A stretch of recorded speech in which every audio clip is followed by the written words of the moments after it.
through another scintillating season in the ACC. For more information, visit gocards.com. Grass, track, wall, that ball is gone! With same-day pickup and delivery, you know who really loves fresh food? Amateur chefs, salad lovers, barbecuers, smorgasborders, hors d'oeuvres, fondue and flambeurs, midnight snackers, brown baggers, bakers, and throw it in the microwavers. At Kroger, you can get all the fresh you want at a great price with same-day pickup and delivery. Because we believe in fresh for everyone. On Sunday, February 2nd, the nationally ranked Louisville Cardinals women's basketball team will be hosting the USA national team as they target their Olympic gold in Tokyo in 2020. Join us in the KFC Yum Center to see the Cards battle some of the best women's basketball players on the planet, including Cardinals Hall of Famer Angel McCaughtry. Tip-off is scheduled for 2 o'clock. The Cards and the USA national team on February 2nd. For tickets and more information, call 502-GO-CARDS or visit gocardz.com/USA. This is Marcus Maven. You're listening to 93.9 The Ville from the OPC Services Studio.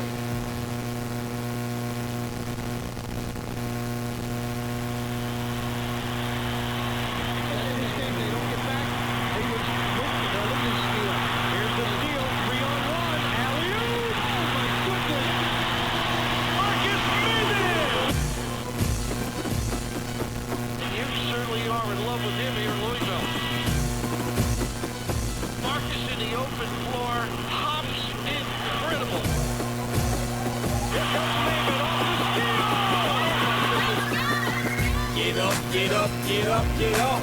Let's get ready for Marcus Maven. You're about midway to the midday with Marcus Maven. And you can call in, I lay back and just listen to Marcus Maven. So sit back and relax and watch Maven. Break it down like this. Woo! Broadcasting live from the OPC Pest Services Studio. Time for Middays with Marcus Maven on 93.9 The Ville. Now, here's Marcus Maven and Steve Rummage. Welcome back. It's Middays with Marcus Maven. 8150 93.9 is the number. 93.9 is the station. And thank you, traffic. I appreciate you parting the Red Seas. I got a late start today, and I got to work nice and smooth. Doesn't that just make for a great day? Speaking of great days, Steve Rummage in the building, Brian Hall in the booth. You know, it is a great day, except we are still in the period where I'm just kind of getting through days to get to the next game.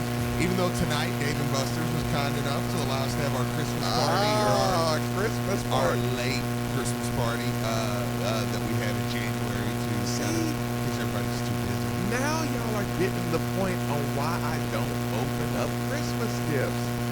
Because, like, could you imagine it being, January 8th, 9th? Yeah. And you're just now getting, like, one of your main Christmas gifts? It'd be awesome, right?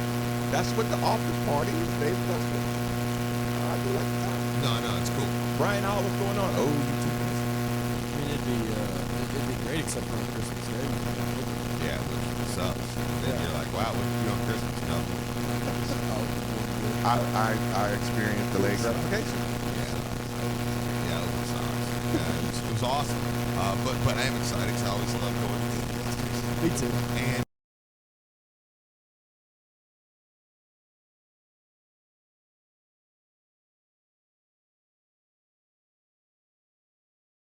Grandma's.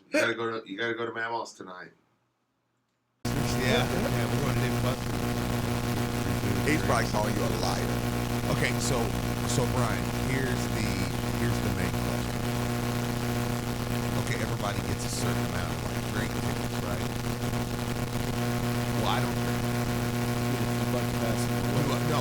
This is my thing. Do I start shopping around the studio today to see if someone wants to buy mine? Do I sell them? Do I give them away? Charitable thing?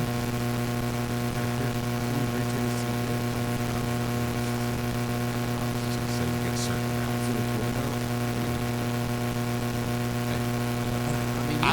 mean, you know, like, yeah. I mean, if they're, free and somebody pays you $5 or $10, Right.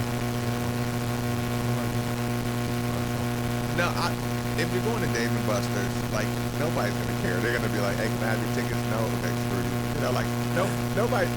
By the time you get to Dave and Buster's, like, you're there to have a good well, time. if there's just videos, you're hitting around, wife is drinking her own, and it gets at the end, I wouldn't care about it. That's fair enough. Yeah. I know, and then I'll just be out money. Didn't know a good charitable deed. All right. I think you just play it by ear. Y'all come see me. How about that?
And you shut the door and it's like screen all around you and like I'll do that's like my extreme.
see our roster, you see other rosters. That's like I look at our I think this team would go up and beat Duke.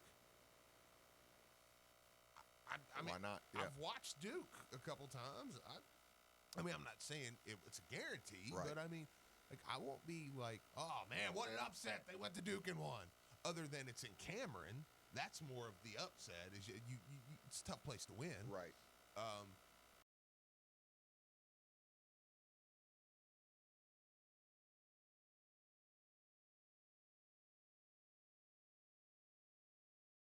You know, even though Gonzaga's ranked number one, I mean, I think most people think Duke's probably the best team in the country right now. Right. I'm afraid to play Duke. And like I said, I kind of expect my team to go there and win. Let me get to this phone line and start our day off. Jimmy, thanks for joining us on 93.9. Fire away.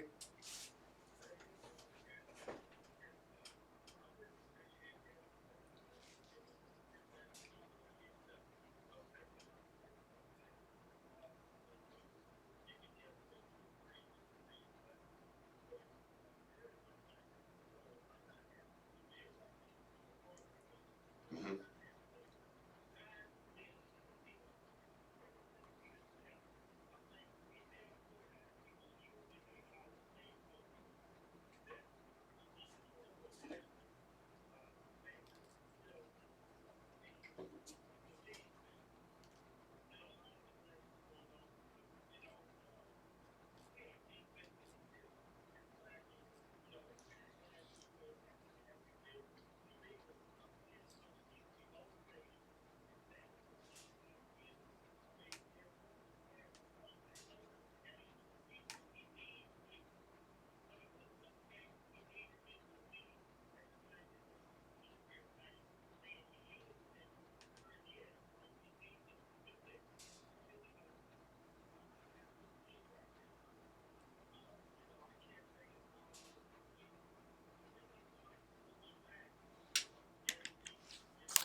recruit as well. But we all know that by now in January, Patino, we were always turning the corner. Right about now, we was ready for tournament time. Right now, do we feel like this team is ready for the tournament? No. So don't lie and say we do, because we know we are not ready. And that's just my opinion, but I know I'm not the only one that's feeling this way about, the team. And look, I hate to say this, when I watched the Kentucky game the other day, it's not just a Kentucky game, but a lot of the other teams, our game compared to the Kentucky game the other night, when that other team, the team we played the other night when we won that game, so I turned the station over, watched the second. It made our game seem boring. We're not playing like we hungry, like we really want it. We don't have the enthusiasm, the hunger, the fight, the grit, it's just not there in my ass. So I'm gonna hang up because yes, I'm passionate about it, but I'm grabbing the cops. I'm gonna hang up and tell me what you think. But I miss Gino in terms of the way he got the team prepared for tournament time. All this, switching. There's a couple of the players that when he puts them in, he don't leave them in long enough. Johnson, the other guy that Williams do. I mean, I'm saying his name right. Y'all know what I'm talking about, the light-skinned dude. He puts them in for 5 minutes. Something goes wrong. He makes a mistake and he pulls him out. Give the man a chance.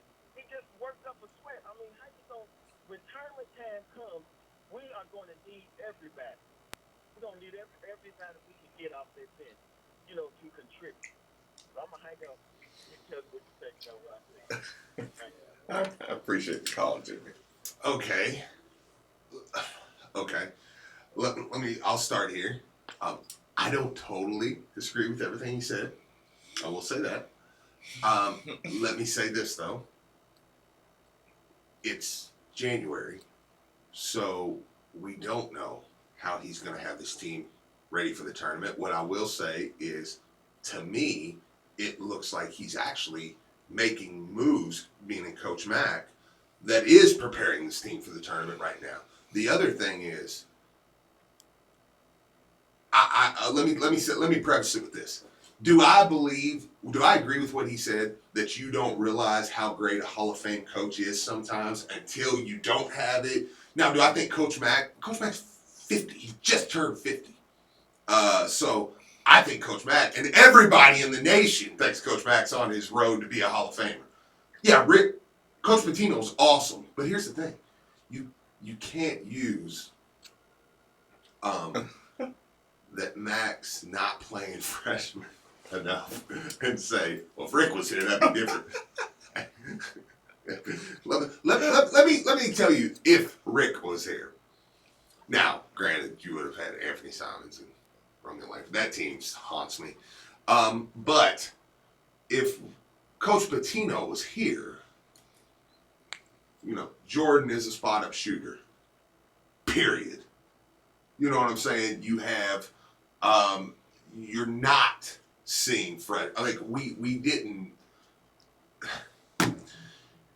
At some point, I guarantee you, there was guys like Jimmy who would say what Jimmy's saying. That said, I mean, if Rick don't start playing freshmen, then he can't adjust to the game. He'll just never. Yeah, we'll never so that can't be what we use there.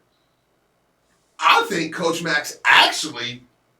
And we are still in the gaining trust part with Coach Mack. But I gained a lot of trust when Coach Mack said, look, I do need to change his lineups. And I have to do some things to get them ready for the tournament. I kind of think he's doing a good job. I mean, I don't know why I feel like I shouldn't say that. I'm going to come back to this call, Jimmy. Jimmy, if you listen, like you said, you were driving in the car. I'm going to take a couple more calls, but I'm going to come back to this one. I guarantee it. Alex, thanks for joining us on 93.9. Fire away. Hey, what's up, guys? Normally I try to think about what I'm going to say before I come on, but I'm just going to speak from the heart. That last caller was ridiculous. Nobody was saying this when Chris Mack beat Michigan. Nobody was saying this one last year. Chris Mack beat Michigan State. Nobody was complaining when Chris Mack beat North Carolina last year. So now all of a sudden, like he's doing a terrible job. And are you kidding me? Rick Pitino has lost games in January. I mean, look, I'm 28. I haven't been a Louisville fan for as long as some of these other callers that come on. But I've been on long enough to know Rick Pitino has had losses in the middle of the season where you're like, what the hell just happened? And he's had losses in the tournament where you're like, are you kidding me? So we need to know, this is Chris Mack's second year. There are still players on this team that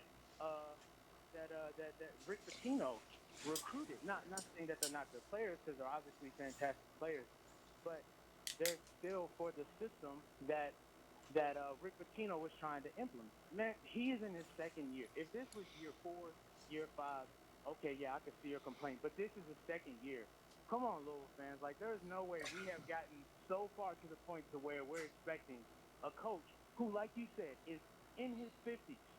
He's not. No, he's not in his 50s. He just turned 50. Right. He just turned 50. This is a young coach that is going to be at Louisville, Lord willing, because the way we're complaining, if Chris Mack leaves, who we going to hire? So y'all need to chill out, and y'all need to watch this man and let this man work. I trust Chris Mack. I trust, listen, Vince Tyre has made excellent hires, and I think this is another one of his excellent hires that is going to 100% pay off. So, listen, guys, we just need to be patient. This is year 2, and we're not even in a full 2 years. So, come on, y'all. Let's be patient. Let's watch this team, and let's see what happens, man. I trust this coach. He's making adjustments each game. The Kentucky game, yes, Jordan Ward wasn't. If Jordan Ward scored 15 points in that game, there's no overtime. Florida State, if Enoch scores more, if Darius Perry doesn't get the 5 turnovers that he had, if this team comes together as a team, we will be unstoppable, and that's what Chris Mack is trying to do. Come on, Louisville fans, I need to get this together. I appreciate the call. Dave, thanks for joining us on Middays with Marcus Maven. What's on your mind?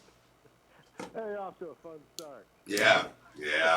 It's Thursday. I'm gonna echo Alex there, because that first call I thought, come on. I'm 68, so you get a little historical perspective after a while, and fans have such short memories.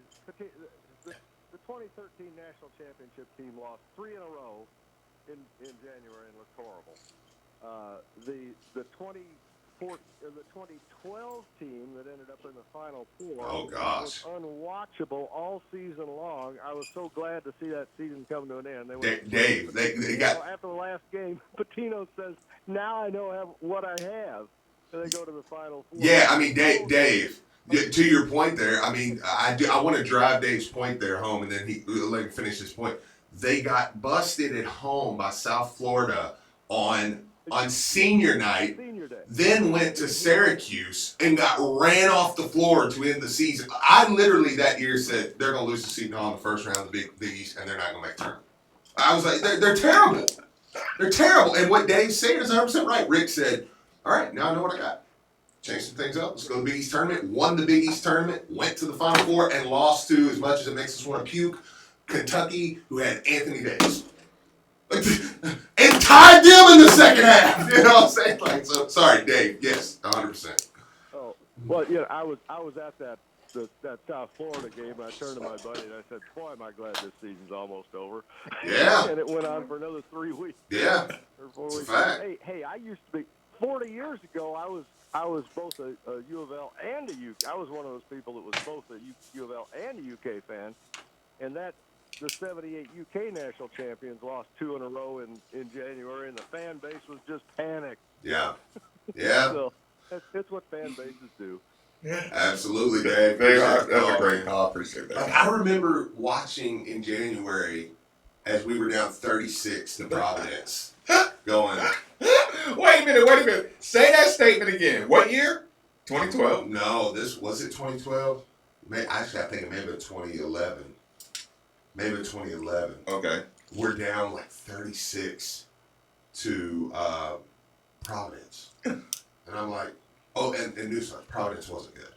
And I'm like, what the freak is happening right now? What the? I know. And it was in January, too. I mean, and that team ended up, now granted, I think they ended up losing. They lost to Kenneth Freed, but, I mean, that was bad. That was bad. Had Knowles. And team had a shot. To this day, I think the Kenneth Freed thing was a setup. Yeah. You had the worst defensive rebounding team Yeah. against the best offensive rebounder in college basketball in Kenneth Freed. For sure. That was a setup. Sure. Okay. How about it? I don't know if I even want to do this. Because like Jimmy, like I really do appreciate that call. Right? But it just sent me into so many moods, right? Like you know how you take Dave's call? Yeah. And just a refresher point, Dave's call, he talked about losing at the end of the season and getting blown out by Syracuse at the end of the season. Yeah. And South Florida and Syracuse. Yeah. And then going to the Final Four. Yeah. I sat on the couch next to my now wife and was watching that game against Syracuse. And I remember I told her, I said they'll lose to Seton Hall, because that's who we were going to play on like the first day. I was like, we'll lose to Seton Hall and we won't make the tournament. And that's how this ended. You beat Seton Hall, you beat Notre Dame, you beat Marquette, you beat Cincinnati, you won the Big East tournament. You went on. You go to the playoffs, or you go to the tournament, you beat Davidson, you beat New Mexico State, you beat number 1 seed, Draymond Green led Michigan State, you beat Florida in a comeback. All of a sudden, now you're in the Final Four. And Coach Pitino did say that. I looked at Dave's career, he said, yeah, no, I got it. So people were like, oh, God. Oh, he's terrible. There were people literally about to get their media passes revoked that were so angry at Pitino. Sometimes when you have like that call and that complaint, right? Like even me, people, like as optimistic and positive as I am, sometimes just for that call, and I don't know how to phrase this, people. I'm really struggling with my words right now because I don't want to say it in an inflammatory way. Put it this way. When you and I are talking, Steve, you understand my sarcasm immediately. Yeah. Right? But I'm afraid that my sarcasm won't go across the right way on this point. Right. So save me if it feels wrong. for that call, sometimes I hope. Like, I actually hope that Louisville goes on a losing streak. Okay. I hope Coach Mack takes a leave of absence or something, and you get some wagon coaching this team for a couple of days, right? Mm-hmm. Like I if you can appreciate the moment and what you have in your hands, like if you can't appreciate that, if you're so caught up into what you don't have that you start off a vibe on if Patino was here. Mm-hmm. Like, did you take some time to think about if Patino was here? Yeah. Before you said that. When you start talking about rosters, like, did you take some time to think this entire roster even was Patino's guys original? Mm-hmm. You know what I'm saying? Like, don't you remember when these guys didn't have any development and they were getting wasted? Mm-hmm. Like, they were in the NIT.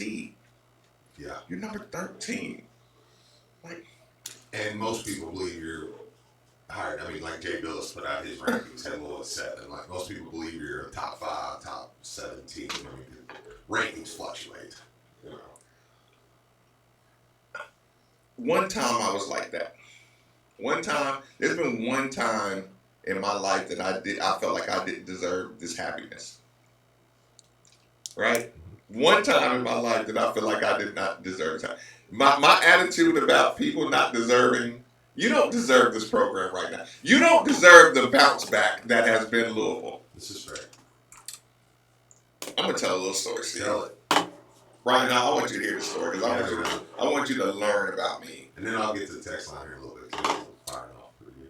People who want to know why I'm not married right now, Yes. this has roots in it. Yes.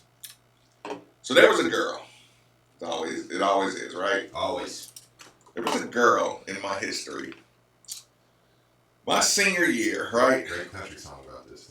My senior year. Senior year of high school? Senior high school, right? Okay. You know, I'm Marcus. I'm enjoying life and all this good stuff, right? Yeah, big time. But I'm not. But okay, but put it this way. Big-time college athlete. Yeah. No, but I'm not. Recruited by everybody. I'm not. The Clarksville Cruncher is what they call it. That's probably some kind of slang word. Here's the thing. Like, I was enjoying my senior year, you know, running around with my homeboys and your basketball team, but I wasn't like too out there, you know what I'm saying? I played basketball all the time. So, okay, it's starting to get to the end of the year, kind of getting towards the last minute, then I realized, man, I really don't have a girlfriend, and, you know, I gotta get a prom date, right? I gotta get a prom date, you know, and it was, you know, it was kind of embarrassing, like, Marcus doesn't have a prom date? You know, I was like, damn, I never thought about that. You know, I actually need to do that, right? So here's the thing. There's this girl in my school. Her name was Lisa Connor, right? Oh, Lisa. Good old Lisa Connor, all right. Right? Now, Lisa Connor was kind of bookwormy, you know, never really seen her in any basketball games. Like, I never seen her in sports events, you know what I'm saying? But we've always been, from the 8th grade, we've kind of been in the same classes here and there. And, you know, just a really, really, really gorgeous girl, right? But we just never really crossed good paths, right? So I find myself sitting by her at lunch somehow. I don't know how. It just kind of happened, right? Mm-hmm. Of course, I kind of snuck the question in. Prom? Prom much? Do you prom, bro? Yeah. Right? Right. And she's like, no. Okay. You want to go? No. Right? This is the movie American Pie. We don't believe you. So this is literally the storyline for American I've never watched it all the way through. Really? So Lisa, Lisa, did you have a pact with your friends on who was going to lose their virginity? No. That's another story. So listen. So Lisa Connor, this is going to be funny though. So Lisa Connor agrees to go to prom with me, right? Okay. I'm like, this is the prettiest girl, like one of the prettiest girls I've ever seen in my life. Like, sure, she's so pretty, yeah, right?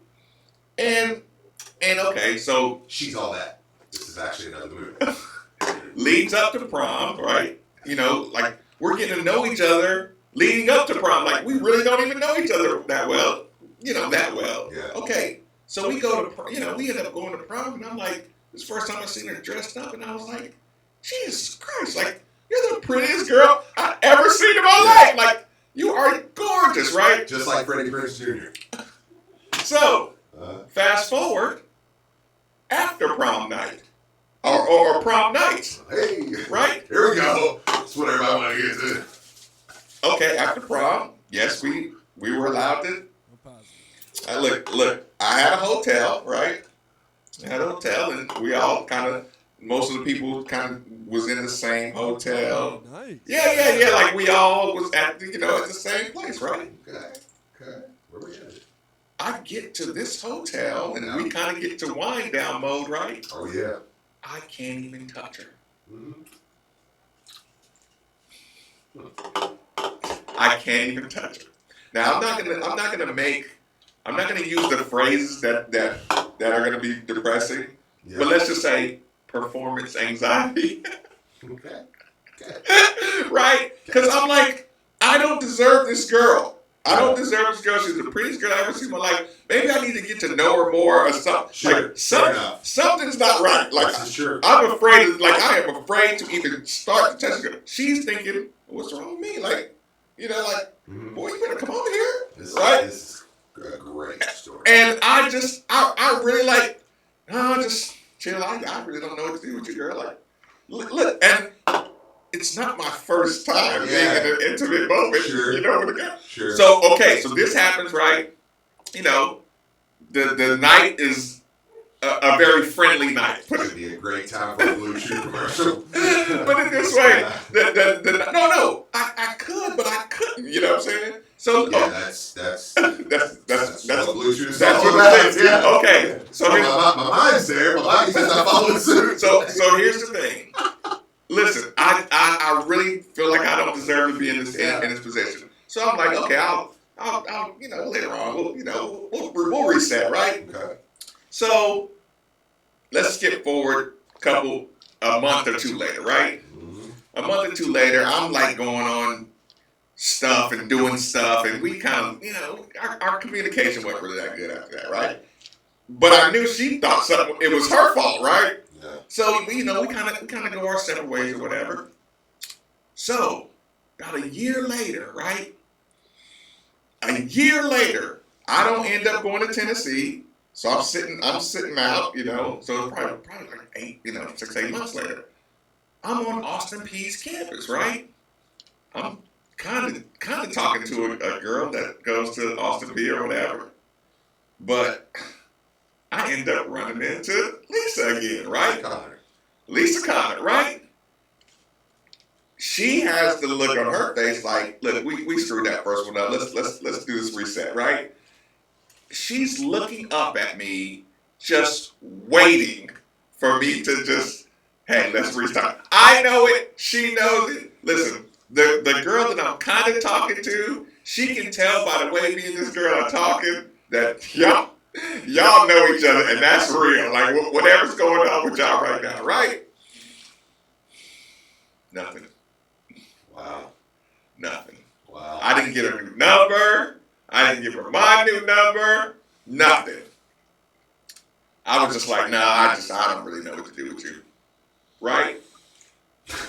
And that incident, that crossing paths with that girl left a scar on me like you would never imagine, right? Lisa Connor married yet? It's better we don't have that part of this discussion. Wow, maybe it was meant to be. Maybe y'all just meet down the road and y'all have a late marriage. My mind's telling me no. But my body. That's what the text is saying, people. Oh my gosh. But listen, people. That's what I thought of when I heard Jimmy. I know that was like the worst long story that you've ever heard on radio. But that's one of those, like, yeah, like if you can't appreciate something and go for it, you don't deserve it. No. Yeah, that was Was that the worst story, Steve, you ever heard? No, I just felt like you needed to get that off the chest. I totally did. So I let you go with it. Yeah. I tell you what, I'll break the mood. UK fans, thanks for joining us on 93.9. Fire away. Man, how in the world do I follow that? I mean, how in the world could I follow that story? But really quick, just to kind of get back to what you guys were talking about, two quick comments. One's directed for Marcus, one's directed for Steve. Right. The one to Marcus, I haven't had a chance to call in since the UK game. Let me tell you something. Louisville was the better basketball team. They didn't hit free throws. Plain and simple. You can break down, you can analyze all kinds of other stuff. Louisville was a better basketball team. They did not hit their free throws. They didn't win the game. But from watching that game and stuff, we could do absolutely nothing with Stephen Enoch. Sutton was a beast on the boards. Even Calipari talked about it. Sutton, he was, I was almost the best player in the game. I mean, I don't take too much from this victory this year. U of L was the better team. And secondly, and this is directed to Steve, and this is mainly what I called about. Let me tell you something. I listened to another radio station. I'm not even going to give them the honor to mention them after the game, and it was UK-oriented. And let me tell you, that was some of the most vilest stuff that I've heard come out of fans. No wonder. This is what I've always wondered, and now I understand why Steve has such a problem with UK fans. That was some of the most vilest stuff I've ever heard on radio directed towards the University of Louisville. There were so many little whistleblower comments, so many little inappropriate comments. One guy was talking about, go back home, you black and mouth smoking, flat brim hat wearing, Louisville car. And I'm like, what in the world? And just on behalf of UK fans or myself personally, I want to apologize. A lot of UK fans are idiots, and I can totally understand why Steve has the attitude that he does. So that's all I wanted to get off my chest. I was meaning to call in after the game because, I mean, that was just some foul crap, immature, inappropriate, stupid. Every single adjective you can add to it that's bad, I was just embarrassed. So I apologize. Louisville's fine. I think Kentucky will get better. Guys, thank you for taking my call. Vince, I appreciate the call. Steve? Appreciate it. Well, you know what? The first part, I knew it. I knew you came around. Vince, you won Steve over by the end of that call. Yeah. Because at first, listen, Steve is not a fan of the passive-aggressive, y'all were better, but we just, we stole one on you. Like, Steve doesn't like that normally. I know. But at the end, you were like, no, because I felt like Vince kind of was at the end of that, like, yeah, that was kind of bad. Like he was embarrassed for his fan base a little bit. Yeah. He won me over. I got no smart aleck remarks. We're fair. We're squared away on that one. Few things on the text line. We can get to. So, all right. Let's see. We got, if Patino was still here, we wouldn't have to worry about getting ready for the tournament because the NCAA would have killed us. Do you agree with that? I don't think I would feel as comfortable as I do right now. In deep breath moments, Steve, they wanted Rick. Like, let's just say this right now. Do you think they wanted him or not? Well, I think that's clear by the fact he's not able to get back into coaching. I mean, nobody will take it. You're telling me UCLA looked at Rick Pitino and looked at Mick Cronin and was like, we'll take Mick Cronin. Yeah. Somebody said, thank you. Finally, a voice of reason. I'm not sure what. That was the call after Jimmy's call. Maybe. Okay. It says, maybe Mac's second year, but once you reach number one, patience wears off quickly. It's fair enough. Say that again. Says it may be Mac's second year, but once you reach number one ranking, patience wears off quickly. There is some. I get that. That's the Louisville basketball world we live in, and I wouldn't change that because we expect greatness. We expect to win. Keep going. At this rate, Satterfield better win the national title next year. I agree with the caller. We need to give Coach Mack a chance. Our squad will be fine. We will get better by tournament time. Somebody said, be less real. I think that's towards your story. Yeah. Let's see. It says, I feel like, feel like the judge during Billy Madison listening to his lost puppy analogy. I don't remember that. Where he's like, Billy Madison does this big long thing, and you think, oh, dude, this was clutch. Like, he killed this. And the dude was like, well, we are all now dumber for having heard that. And he's like, may God have mercy on your soul. That's great. I know, yeah. So it's like, it's awesome. No, yeah, and look. It's still my point. Your point is there. You got to enjoy. Like, you can't enjoy this. I know. You can't enjoy this. Look, was Rick a better coach than Chris Mack is today? Yeah. Ask Coach Mack. Yeah. Coach Mack said he called Rick for advice. Like, Rick Pitino. He did say that, didn't he? Yeah, is one of the greatest ever. Like, so it's not a Coach Mack thing. It's an anyone thing. Like, you know what I'm saying? Like, it's an any coach thing. When Rick Pitino left, it's nearly impossible to do what I think Louisville has done twice. Coach Denny Crum is a Hall of Famer. You get Coach Pitino, who's on par. You get you know what I'm saying? You lose Rick Pitino,